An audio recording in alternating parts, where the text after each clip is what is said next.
So I'll just go through a little bit. My name's Aminah Sheikh. I moved from actually Toronto. I was born in Toronto. I'm Pakistani. And I moved to Minneapolis because of love and my family here. And now I have a daughter. I'm a mom of a toddler. My daughter is Lakota. She's Native American from this area. And like millions and millions of people, I moved here. And I didn't really know the situation of Minneapolis until I started immersing myself in community. I grew up in Canada. I was a union member and I became a union organizer from a young age. I worked with international unions like SEIU and the Amalgamated Transit Union. And I was really privileged that I would sometimes go back and forth and work on political campaigns. And I learned about the Democratic Socialists of America. I also participated in canvassing with teachers and educators during Sanders' campaign. And so when I came to Minnesota, it was really over a couple years in the pandemic. I started working on my immigration to be with my partner here. And I really saw the city and my own city, Toronto, within COVID-19, the manufactured crises around COVID, and then the death of George Floyd, which sent like waves around the entire world about the cruelty of the American government and policing, as Paul just spoke about. And we know for cities like Minneapolis, what I've really learned is that this sort of police brutality is didn't begin with Donald Trump, right? But there is a long history of of infiltration, surveillance, and cruelty from the state and policing. And however, has it become more heightened with the culminating crises of capitalism? Yes. And we see that every single day being in this city and being in this country and really being around the world, how this government is like attacking on multiple fronts. And it's been very exhausting being in this, and it's been a lot for a lot of us. So I definitely wrote a few notes just to like go over a lot that happened in Minneapolis over the course of the couple months. Um, and I think that for us here in the Twin Cities, we've been trying to like gather information as we're like presenting to a lot of organizations. And with over these months, when Operation Metro Surge was, when 2000 ICE and CB, Department of Homeland Security, was deployed to the Twin Cities. This was in the winter. So I just want to like tell you, like during this time, whether you're in Canada or whether you're in Minnesota, it's like the coldest time of the year, and the temperatures was -20.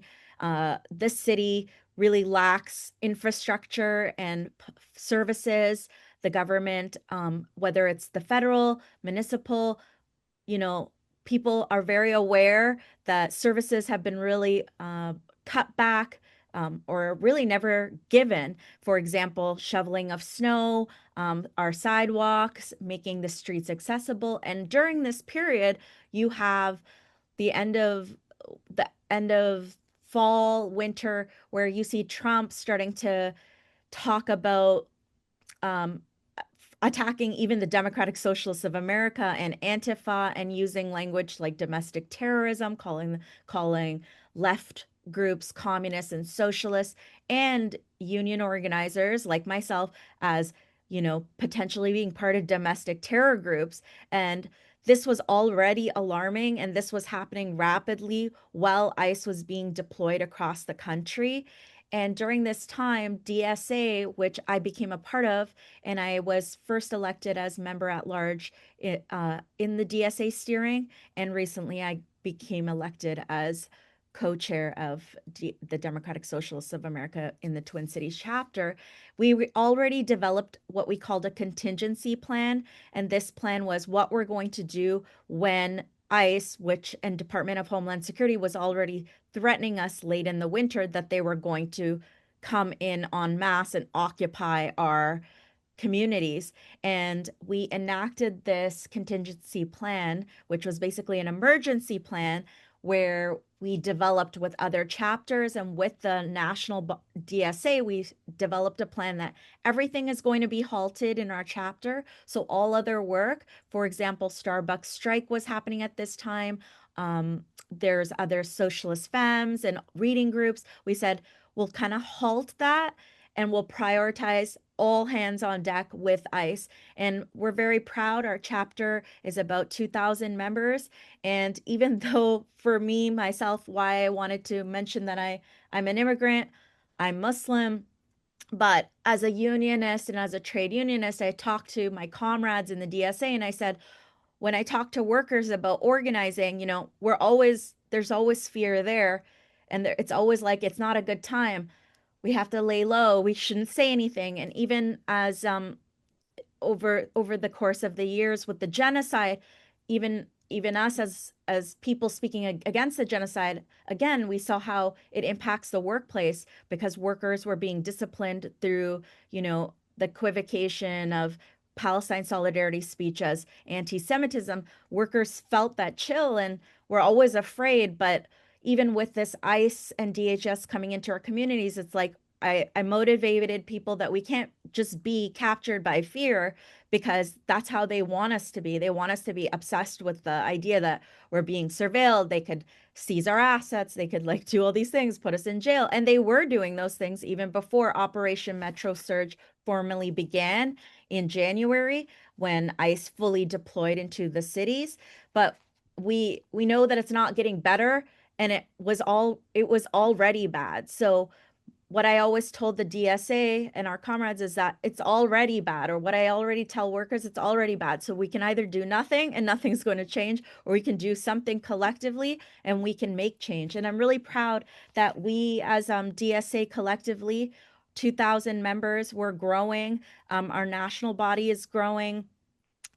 We engaged in various tactics to resist this occupation, to resist this domestic terror on us as people, as ordinary people, as workers, as mothers, as family.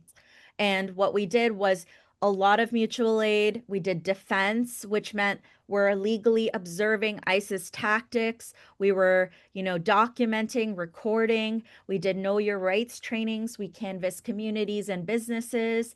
And we really engaged in all sorts of tactics, including mutual aid, rent relief. But we also pushed for legislative change, demanding that our leaders push to demand that ICE leaves, and ban ICE from our community, abolish ICE, abolish the police was also echoed.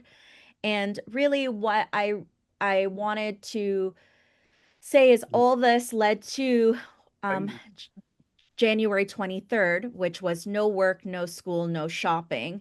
And that was a really important event for me to witness because with everything going on, in our communities, including right-wing influencers going into childcare centers and recording our community members, children, and saying that fraud is happening here and that therefore it legitimizes their terror in our workplaces, in our communities, in our schools, and people were being kidnapped in the schools.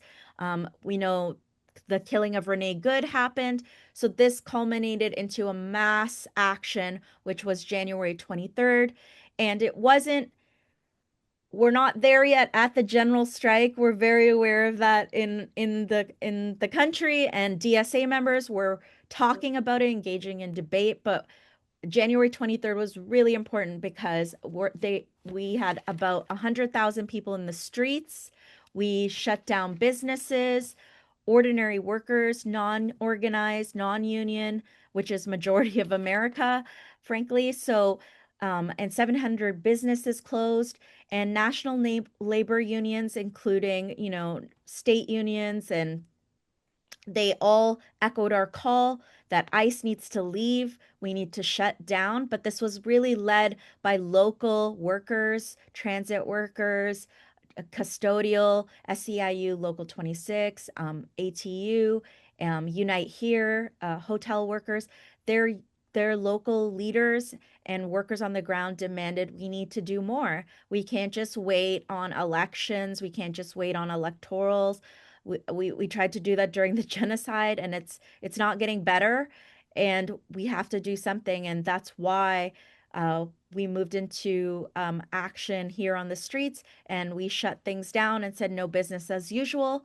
And now we're assembling. We have workers' assemblies happening in our city, which is very radical. It's something that I've never witnessed. And non-union and union workers are coming together in these cities, and we're pushing for collective action on International Workers' Day. I think this is very significant considering the United States, like I said, doesn't have as much union density.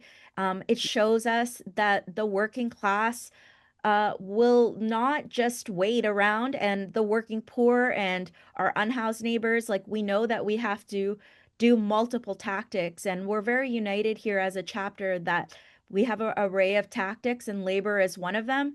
And we know that ICE and immigration is people have been likening it to the Gestapo, but even people here, Black and Native organizers, have likened it to slave patrols, have likened it to the kidnapping of children from the government and putting Native children in residential schools, because it's not new. And so I wanted to emphasize that it's not new, but from these communities that are situated here, like who have a history in the American Indian movement, who have a history in Black liberation struggle, they have really informed our chapter about these tactics and what we have to do to organize to push them out. And a lot of what we did was from the past, but we're still building. We know that it hasn't ended. And like I said, we're gearing up here in the Twin Cities and really across the country to push for International Workers' Day, May 1st. Thank you. Thank you.